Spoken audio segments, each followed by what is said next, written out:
किया और ट्वीट करते हुए क्या कुछ कहा, आपकी टीवी स्क्रीन पर उस ट्वीट को दिखा रहे हैं। शहीदों के बच्चों का हक मारकर किसी रिश्तेदार को नौकरी देना कैसे उचित ठहराया जा सकता है, ये एक तरह से सवाल खड़ा कर दिया।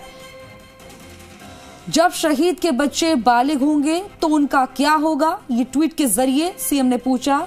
शहीदों की वीरांगनाओं का इस्तेमाल करा जा रहा है, उनका अनादर किया जा रहा है, ये तमाम बातें सीएम ने ट्वीट करके कही हैं। ये कभी भी राजस्थान की परंपरा नहीं रही, मैं इसकी निंदा करता हूं। ट्वीट के जरिए सीएम ने 2 दिन पहले ये तमाम बातें ट्वीट के जरिए कही थी और इस ट्वीट पर लगातार सियासी घमासान मचा हुआ है। और इसके बाद ही वीरांगना पहुंची हैं और इसके बाद उनको मुलाकात नहीं करने दी। इसके बाद नाराजगी और बढ़ गई है। विष्णु मेरे सहयोगी हमारे साथ लगातार ग्राउंड जीरो से बने हुए हैं। विष्णु, जिस तरह से देखा जा रहा है कि सीएम का 2 दिन पहले ट्वीट आया था कि कैसे जो है बच्चों का हक मारा जा सकता है, कल को वो बालिग होंगे तो उनका क्या होगा। उसके बावजूद महिलाओं का कहना है, जो वीरांगना है उनका यही कहना है कि हमें नौकरी दीजिए, जिसके लिए हम नौकरी चाहते हैं, क्या होगा हम खुद से देख लेंगे। लेकिन सीएम जो है कि सीएम का कहना है कि बच्चों का हक नहीं मारने देंगे, ये परंपरा नहीं रही है राजस्थान की। बिल्कुल, वीरांगनाएं लगातार 10 दिन से धरने पर है। पहले 6 दिन वहां शहीद स्मारक पर धरने पे थे और पिछले 4 दिनों से यहां पूर्व मुख्यमंत्री सचिन पायलट के आवास के बाहर धरने पर है। सरकार की ओर से हालांकि 2 मंत्री आए थे परसों बातचीत करने, लेकिन बातचीत नहीं पहुंच पाई थी। तो ऐसे में अब आज उनका धैर्य जवाब देगा। जब मुख्यमंत्री का दूसरा ट्वीट जब सामने आया तो उनका धैर्य जवाब देगा और वो मुख्यमंत्री से मिलने के लिए आवास की ओर कूच कर गई। राजभवन चौराहे पर उन्होंने पुलिस ने रोक लिया और इस दौरान उन्होंने यहाँ पर किया।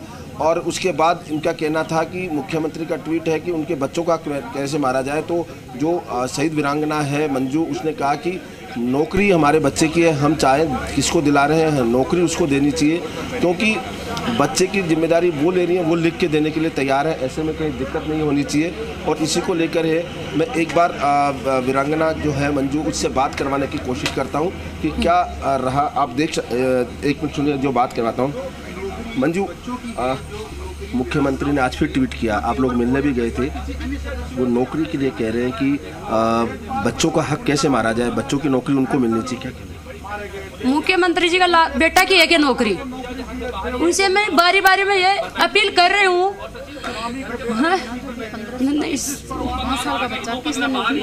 उनसे बार बारी में यही अपील कर रही हूँ कि आपके बेटे की नौकरी थोड़ी है, वो हमारे पति की नौकरी है।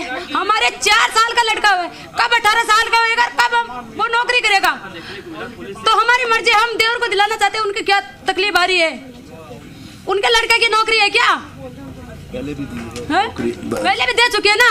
हमारे लिए कोई नया लव रूल थोड़े है। उनसे यही विनती कर रहे हैं कि नौकरी को बारी बारी में मत गाओ, हमारी नौकरी है, हम देवर को दिलाना चाहते हैं। तो आपको हाथ जोड़ के विनती कर रहे हैं कि हमारा घर परिवार हमको ही पता है कैसे चल रहा है। हमारी सास संभाल सब कुछ हमारा देवर कर रहा है, मुख्यमंत्री जी संभालना चाहते हैं क्या हमारे घर पे? वही तो संभाल रहा है। बिल्कुल, ये सवाल बिल्कुल है प्रशासनिक हलकों में, क्योंकि अगर मुख्यमंत्री चाहे तो नियमों में संशोधन कर सकते हैं, शिथिलन दे सकते हैं। और पहले भी इस तरह की नौकरियां छूट दी गई है, आप देख सकते हैं। और लगातार ये रहा हुआ है। और अब आप ये बताएं कि लगातार आप अभी कूच करने गई थी, तो मुख्यमंत्री से मिलने गई थी, क्या हुआ? मुख्यमंत्री जी से मैं हाथ जोड़ के यही विनती कर रही हूँ कि हमको बुलाना नहीं चाहते हो तो हमको बुला लो। 2 मिनट हमको रोड पे खड़ी करके हमारे से 2 बात तो कर सकते हैं ना। वो बारी बारी में ऐसे बोल रहा है कि नौकरी नौकरी नौकरी, बेटा का हक कैसे छीन। अरे हमसे बताएगा तू, नौकरी तो मेरी है ना, मुख्यमंत्री जी की नौकरी थोड़ी है। उनके लड़के की नौकरी सीधे हमारी नौकरी देवर हमारे को साथ संभाल कर रहा है, हम देवर को दिलाना चाहते हैं। उनसे बोल रहे हैं। वीरांगनाओं का साफ कहना है कि उनके बच्चे अभी छोटे हैं, 3, 4 साल 5 साल तक के बच्चे हैं। तो ऐसे में जो नौकरी है वो देवर को देनी चाहिए। आप देख सकते हैं सीधी तस्वीरों के जरिए, ये वो बच्चे हैं जो अभी बहुत छोटे हैं। इनको 18 साल यानी बालिग होने तक 14-15 साल लग जाएंगे। ऐसे में नौकरी वो चाहती हैं कि परिवार में उनको दिया जाए, जो उनके परिवार का पालन पोषण कर रहे हैं, यानी उनके जो देवर हैं वो पालन पोषण कर रहे हैं, उनको नौकरी दी जाए। और यही जो लड़ाई है, या जो जिसको कह सकते हैं कि इस पूरी रुकावट आ रही है, वो इसी वजह से आ रही है और इसी को लेकर के जा रही है। और ये मेरे साथ वीरांगना और मुख्यमंत्री ने कहा है कि देवर को नौकरी नहीं दे सकते, क्या देवर की नौकरी मांग रही, अब क्या बोलूं, देवर के लिए नौकरी मांग रही हूँ मैं, देवर को नौकरी देनी पड़ेगी मंत्री ने, और कॉलेज नाम जीतराम का नाम करना पड़ेगा। बिल्कुल इनका कहना है कि मंत्रियों ने आश्वासन दिया था जब अंतिम संत्येष्टि पर गए थे, शहीद का जो अंतिम संस्कार किया गया था उस दौरान इन्होंने मंत्रियों ने आश्वासन दिया था और उसी आश्वासन को पूरा कराना चाहती है। और साथ में इन्होंने कहा जब तक इनकी मांगे पूरी नहीं होगी तब तक ये यहाँ इसी तरह धरने पर डटी रहेंगी और इसी को लेकर ये जद्दोजहद लगातार चली आ रही है। पिछले 10 दिन से भी यही हो रहा है।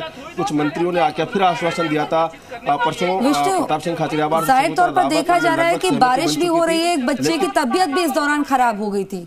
ये प्रदर्शन और कितना आगे जा सकता है? और मुख्यमंत्री जी असल माँ का बेटा है तो हमारे सामने बिल्कुल बच्चे की तबीयत खराब हो गई थी। जो मंजू जाट है, शहीद रोहतास लांबा है, उनके बच्चे की तबीयत खराब हो गई थी और उसको लेकर अभी और छोटे छोटे बच्चे हैं जो यहाँ बैठे हुए हैं इन वीरांगनाओं के। तो ऐसे में कहीं ना कहीं क्योंकि लगातार बारिश हो रही है और जो बारिश के कारण ठंड पड़ रही है और उस वजह से मौसम जो बिगड़ रहा है उसमें बच्चों की तबीयत खराब हो सकती है। ये लगातार ये मांग यहाँ पर चली आ रही है कि भाई जल्दी से जल्दी मुख्यमंत्री इनको बुलाकर बातचीत सुने, वार्ता कर सकते हैं। लेकिन मुख्यमंत्री का दूसरा ट्वीट यहाँ पर आया है और डॉक्टर किरोड़ी लाल मीणा से एक बार फिर बात करते हैं। डॉक्टर किरोड़ी लाल मीणा क्या कह रहे हैं? दिक्कत क्या आ रही है क्योंकि बात कर सकते हैं वीरांगनाओं से। आपने देखा है आज फिर मुख्यमंत्री जी ने ट्वीट कर किए, जले पे नमक छिड़क डाला, क्या जरूरत थी? ये अधीर हो गई, मुख्यमंत्री जी से मिलने गई, मेरे को बाद में पता लगा, मैं भागा भागा गया, उनको ले आया। मुख्यमंत्री जी को हाथ जोड़ के मुँह में तांतू लेके, हमारे राजस्थान की परंपरा है, इन्होंने याचना कर दी साष्टांग प्रणाम करके। अब इसके बाद तो बड़े बड़े पिघल जाते हैं, सुनते हैं, न्याय देते हैं। इंतजार कर रहे हैं मुख्यमंत्री जी, मुंह में महिला ने तांतू लेने के बाद भी सुनेंगे कि नहीं सुनेंगे। सुन लेंगे तो बहुत अच्छा है, नहीं सुनेंगे तो आगे बढ़ेंगे। बिल्कुल विष्णु, यहाँ पर ये भी जानिए कि आरोप ये भी लग रहा है कि बरगलाने की कोशिश जो है वीरांगनाओं को कर रहे हैं, यानी कि जाहिर तौर पर किरोड़ी लाल मीणा लगातार उनके साथ लगे हुए हैं, प्रदर्शन में शामिल हैं। तो कहीं ना कहीं जो है इनडायरेक्टली जो है निशाना तो उन्हीं पर साधा गया कि बरगलाने की कोशिश वीरांगनाओं को की जा रही है, जिस वजह से धरने बैठी है। इस पर क्या कहेंगे? बिल्कुल आरोप लग रहे हैं, लेकिन सांसद किरोड़ी लाल मीणा पहले दिन से ही हैं, उनकी मांग उठाते आ रहे हैं। डॉक्टर साहब, ये कहा जा रहा है कि मुख्यमंत्री ने अपने ट्वीट में भी कहा कि वीरांगनाओं को बरगलाने की कोशिश की जा रही है। आरोप बिल्कुल बरगला रहे हैं। मुख्यमंत्री जी को कुछ करना है तो कर लो, मेरे खिलाफ, मेरे को जेल में डाल दो, NSA में डाल दो। बिल्कुल बरगला रहे हैं, राष्ट्रहित में बरगला रहे हैं। क्योंकि ये पहले आप ही के पास पहुंची और उसके बाद लगातार धरने पर आपके चैनल के जरिए मुख्यमंत्री जी से कह रहा हूँ, मैं बरगला रहा हूँ। ये बरगलाना भी इन वीरांगनाओं का अपमान है और ऐसा लगता है कि मैं बरगला रहा हूँ। तो मुख्यमंत्री में हिम्मत है तो मेरे को NSA में बंद कर दे। अब वीरांगनाएं तो मना कर रही है क्योंकि अभी कह रहे थे कि हम अपनी मर्जी से या धरने पर बैठे हुए हैं। मैं तो जो ये करने गई वहाँ में तो था ही नहीं, मैं तो बाद में पता लगा भागा भागा आया हूँ। फिर भी मुख्यमंत्री जी को ज्यादा ही अहंकार आ गया है तो मैं बरगला रहा हूँ। अशोक गहलोत में दम हो तो मेरे को NSA में डाल दो, गुंडा एक्ट में डाल दो। बिल्कुल आप देखा, ये बिल्कुल आक्रोशित है। उन्होंने कहना है कि लगातार जो वीरांगनाओं का अपमान किया जा रहा है वो बरगलाने के लिए, हालांकि वीरांगनाओं ने कहा कि उन्हें किसी ने कोई बरगलाया नहीं, वो अपनी मर्जी से यहाँ धरने पर बैठे हुए हैं। लेकिन वहीं जो सांसद मीणा है वो उन्होंने साफ कहा कि हाँ, अगर ये राष्ट्रहित में है तो मैं बरगला रहा हूँ, क्योंकि वीरांगनाओं की आवाज़ सुनी जानी चाहिए, वीरांगनाओं की बात होनी चाहिए, सत्य की जीत हमेशा रहनी चाहिए और सत्य की जीत को लेकर ही वो लड़ाई लड़ रहे हैं। वीरांगनाएं लगातार यहाँ पर बैठी हुई हैं। वो उनका भी यही कहना है कि वो अपनी नौकरी है, अपने बच्चे की नौकरी है, वो अगर देवर को देना चाहते हैं तो इसमें किसी को क्या हजर होना चाहिए, और उसी को लेकर ये लगातार चल रही है। आप देख सकते हैं लगातार सांसद मीणा यहाँ पर उनके साथ धरने बैठे हुए। जब वीरांगनाएं वहाँ पहुँच चुकी थी तो बैरिकेडिंग के पास उन्हें रोक लिया गया और उसके बाद पुलिस के साथ मशक्कत हुई और उस दौरान वीरांगनाओं ने दंडवत प्रणाम करके भी मुख्यमंत्री से गुहार लगाई कि वो उन्हें वार्ता के लिए बुलाए।